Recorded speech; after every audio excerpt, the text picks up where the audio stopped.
மல்லிகைப்பூ பரிகாரங்கள் பற்றி தான் பார்க்க போகிறோம். மல்லிகைப்பூக்கு இயற்கையாகவே மிகப்பெரிய அட்ராக்ஷன் பவர் உண்டு. அதனால தான் பெண்களுக்கு பின்னாடி வந்து பார்த்திங்கன்னா மல்லிகைப்பூ வைக்க ஆரம்பித்தாங்க. ஸோ மல்லிகைப்பூக்கு மிகப்பெரிய சக்தினா ஸ்கேன் செய்ய முடியாது, யாராலும் கவர்ந்து இழுக்க முடியாது, அனாவசியமாக சில விஷயங்களை அவங்கள போய் நெகட்டிவிட்டி ரீச் பண்ண முடியாது, சூனியங்கள் ரீச் பண்ண முடியாது, அதேமாதிரி திருஷ்டிகள் ரீச் பண்ண முடியாது. அவ்வளோ பெரிய சக்தி, துஷ்ட சக்திகளே உள்ளே வர வைக்க முடியாது. ஆனால் அட்ராக்ஷன் பவர் உண்டு. மல்லிகைப்பூ பரிகாரங்கிறது பார்த்திங்கன்னா இந்த மணி ஃப்ளோ அழகாக உருவாக்கி வைக்கும்.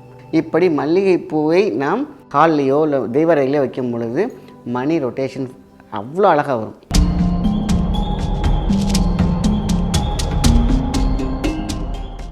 வணக்கம், உங்கள் மாயன் செந்தில்குமார். இன்றைய பதிவு மிகவும் முக்கியமானது. இன்றைக்கி வந்து பார்த்திங்கன்னா மல்லிகைப்பூ பரிகாரங்கள் பற்றி தான் பார்க்க போகிறோம். மல்லிகைப்பூக்கு இயற்கையாகவே மிகப்பெரிய அட்ராக்ஷன் பவர் உண்டு.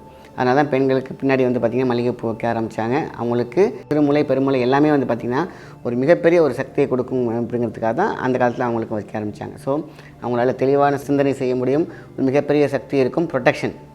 அந்த காலத்துலலாம் வந்து பார்த்திங்கன்னா யாரையும் கவர்ந்து இழுத்துட்டு போயிடுவாங்க. அந்த காலத்துலலாம் அந்த மாதிரிலாம் பண்ணக்கூடாதுங்கிறதுக்காக தான் முன்னாடி ஒரு பெரிய பொட்டும் பின்னாடி ஒரு பெரிய மல்லிகைப்பூவும் வச்சுருவாங்க. ஸோ மல்லிகைப்பூக்கு மிகப்பெரிய சக்தினா ஸ்கேன் செய்ய முடியாது, யாராலும் துஷ்ட சக்திகளே உள்ளே வர வைக்க முடியாது. ஆனால் அட்ராக்ஷன் பவர் உண்டு. அதனால தான் அந்த காலத்தில் எல்லாருக்கும் அப்படி வச்சாங்க. மல்லிகைப்பூ பரிகாரங்கிறது பார்த்திங்கன்னா இந்த மணி ஃப்ளோ அழகாக உருவாக்கி வைக்கும், ஃபினான்ஷியல் லெவலை இன்க்ரீஸ் பண்ணி கொடுக்கும். அப்போது மல்லிகைப்பூ இயற்கையாக ஒரு அட்ராக்ஷன் பவர் உண்டு. ஸோ அதனால தான் அழகாக மல்லிகைப்பூ பரிகாரங்கள் நிறைய விஷயங்கள் நான் சொல்லியிருக்கேன். அழகாக வெள்ளிக்கிழமையில் ஒரு பவுலில் மல்லிகைப்பூ உதிரியாவோ இல்லை கட்டினதோ உள்ளே போட்டுட்டு கீழே ஒரு லெமன், இந்த பவுலில் ஒரே ஒரு லெமன் மட்டும் மாற்றிட்டே இருக்கலாம். இந்த வெள்ளி மாற்றினீங்கன்னா அடுத்த வெள்ளி இந்த லெமன் மாற்றிக்கலாம். அதே மாதிரி பூ மட்டும் வந்து டெய்லி மாற்றிட்டே இருக்கலாம். அதாவது லெமன் வந்து வாடக்கூடாது, கருப்படிச்சிச்சுன்னா மாற்றிடுங்க. ஸோ நல்லா மஞ்சளாக இருக்குது அப்படின்னாக்கா அதை அப்படியே விட்டுருங்க. ஸோ காஞ்சிருச்சு அப்படின்னா மாற்றிடலாம். மல்லிகைப்பூ மட்டும் டெய்லி மாற்றிட்டே வரணும். அந்த மல்லிகைப்பூக்குள்ளார காசு, பணம், கோல்டு, சில்வர் எதை வேணாலும் வச்சுக்கலாம், பூஜை அறையிலையும் வைக்கலாம். இப்படி மல்லிகைப்பூவை நாம் நம்மளுடைய அந்த ஹால்லையோ இல்லை தெய்வரையிலையோ வைக்கும் பொழுது மணி ரொட்டேஷன் அவ்வளோ அழகாக வரும். ஸோ எதை நம்ம வைக்கிறோமோ அது ஒருவேளை உங்களுக்கு நல்ல ஒரு வேலை கிடைக்கணும்னா ஒரு பேப்பரில் எழுதி அந்த மல்லிகைப்பூக்குள்ளே வச்சிடலாம். எது நடக்க வேண்டுமோ அதை வச்சிடலாம். ஸோ அதேமாதிரி மல்லிகைப்பூ மட்டும் கேஷ் பாக்ஸில் மட்டும் வச்சுட்டே வாங்களேன், அதில் வந்து காசு குறையாமல் கண்டிப்பாக ரொட்டேஷன் வந்துகிட்டே இருக்கும். ஸோ அந்த மல்லிகைப்பூக்கு எவ்வளோ பூ இருக்குது, செம்பருத்தி பூ இருக்குது, ஒவ்வொருக்கும் ஒரு குணம் உண்டு. ஆனால் மல்லிகைப்பூக்கு எல்லாமே அட்ராக்ஷன். அது வந்து ஏ டு இசட். அது பணப்புழக்கமாக இருக்கலாம், நல்ல வேலை கிடைக்காமல் இருக்கலாம். நம்ம மெடிடேஷன் பண்ணும்பொழுது பூவை எடுத்து நல்லா ஸ்மெல் பண்ணிவிட்டு கொஞ்சம் நேரம் கழித்து பாருங்கள், மனசு ஒரு நிலைப்பட்டுடும்.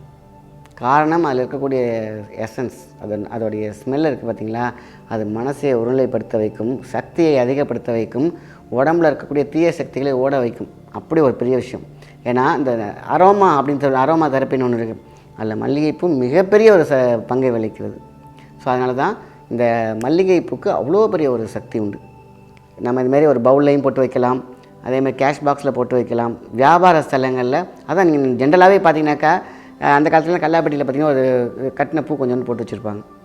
சரி, நம்ம நினச்சிட்டு இருப்போம் சாமிக்கு போட்டது பிட்டை தூக்கி உள்ளே போட்டிருக்காங்க வேண்டிட்டு போகிறோம். அப்படி கிடையாது, அதோடைய கேஷ் ஃப்ளோ நல்லாக இருக்கும்.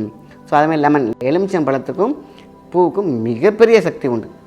அதனால தான் பார்த்திங்கன்னா பெரிய பெரிய ஃபங்க்ஷன்லாம் போகும்போது தட்டில் பூ வச்சு பூவுக்கு மேலே ஒரு லெமன் வச்சுருப்பாங்க.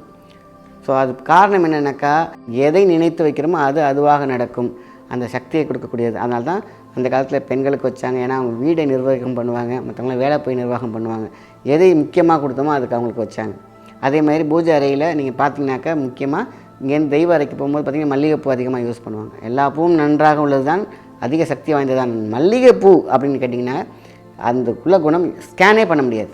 ஒருத்தவங்கள அனாவசியமாக நீங்கள் வந்து கவர்ந்து இழுக்க முடியாது, அனாவசியமாக சில விஷயங்களை அவங்கள போய் நெகட்டிவிட்டி ரீச் பண்ண முடியாது, சூனியங்கள் ரீச் பண்ண முடியாது, அதேமாதிரி திருஷ்டிகள் ரீச் பண்ண முடியாது. அவ்வளோ பெரிய சக்தி.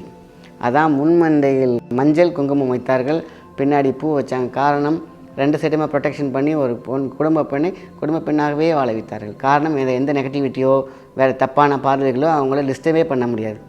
அதுதான் மல்லிகைப்பூக்குள்ள ஒரு குணம். அதே தான் அவ்வளோ பெரிய சக்தி உண்டு. தெய்வங்களுக்கு பிடித்தது மல்லிகைப்பூ. அதேமாதிரி மணி ஃப்ளோ வர வைக்கணுமா, வாஸ்து பிரச்சனைகள் தீர்க்கணுமா, இதான் மல்லிகைப்பூ. மல்லிகைப்பூவை காய வச்சுருங்க. காய வச்சு இப்போ நிறைய டெய்லி போடுறீங்க இல்லையா, அது வந்து காஞ்சி போயிடுது இல்லையா, அதை தூக்கி போட்டுறாமல் நல்லா காய வச்சு தூபத்தோடு போட்டிங்கனாக்கா அதை விட பெரிய ஒரு அட்ராக்ஷன் எதுவுமே கிடையாது. சாம்பிராணியோடைய மல்லிகைப்பூவை காய வச்சு பவுடர் பண்ணி வச்சுக்கிட்டு அதை தூபமாக போட்டுக்கோங்க. எக்ஸ்ட்ராவாக சாம்பிராணி போட்டுக்கோங்க, குங்குலியம் போட்டுக்கோங்க, இந்த மல்லிகைப்பூ காஞ்ச பவுடரையும் போட்டு பாருங்கள். அது வேறு லெவலில் கேஷ் பாக்ஸில் காட்டலாம். ப்ரொடெக்ஷன் ப்ளஸ் அட்ராக்ஷன் கொடுக்குற ஒரே விஷயம் இந்த புகை. காந்த புகைன்னே சொல்லலாம். அப்போது எல்லா தெய்வங்களும் வசியமாகி வீட்டில் இருக்கணும்னா, எல்லா நல்ல பொருளையும் நல்ல சக்தியும் கொடுக்கணும்னா இந்த இது அந்த காலத்தில் பயன்படுத்தியிருக்காங்க. ஸோ பூவாக வாங்கிட்டு வந்தீங்கன்னா ஒரு பவுலில் போட்டு வைங்க, பூவை மட்டும் மாற்றிட்டே இருங்க, அதை பத்திரமா கலெக்ட் பண்ணி வைங்க, அதை காய வச்சு சாம்பிராணியை போட்டுக்கலாம். அப்போது லெமன் மாற்றிட்டே வாங்க, காஞ்சி போச்சுன்னா அந்த கால்பட இடத்துல போட்டுருங்க, புதுசாக ஃப்ரெஷ்ஷாக வச்சுக்கோங்க. டெய்லி மாற்றினாலும் ஓகே தான். ஸோ வைக்க வீட்டில் பணப்புழக்கம் ஏற்படும். அதாவது ஒரு சின்ன விஷயம் சொல்ல போனோம்னா, அந்த பவுலில் காசு பணம் கிடையாது, உங்களுடைய எண்ணத்தை கூட எழுதி வைக்கலாம். இது நடக்கணும் அப்படின்னு எழுதி வச்சாலே போதுமான விஷயம், அதுவும் நடக்கும். கீழே எழுதி வச்சு நடந்த ஒரு பெரிய ஒரு அதிசயம் நடந்திருக்கு. ஸோ ஒருத்தவங்களுக்கு வந்து காசு பணம் தான் வைக்கணுமா, அவங்க வந்து ஒரு பரதநாட்டிய டீச்சர், அவங்க வச்சு சக்ஸஸ் ஆன ஒரு சின்ன விஷயத்த சொல்கிறேன். அவங்களுக்கு எந்த ஸ்டூடெண்ட் பெருசாக வரலனாலும் இல்லை, நிறைய பேர் டிஜிட்டல் டைப்பில் போயிட்டாங்க சொல்லிட்டு வருத்தப்பட்டிருக்காங்க. அவங்களுக்குள்ள மிகப்பெரிய ஒரு கலை இருந்திருக்கு. ஆனால் அந்த கலை இவங்க என்ன பண்ணாங்கன்னா, இந்த பூ தான் வைக்கணுமா, ஏன் நமக்கு கலையான இந்த சலங்கையை வைப்போம், என்ன பண்ணி சலங்கையை உள்ளே வச்சு இந்த பூ வைக்க ஆரம்பிச்சிருந்துருக்காங்க.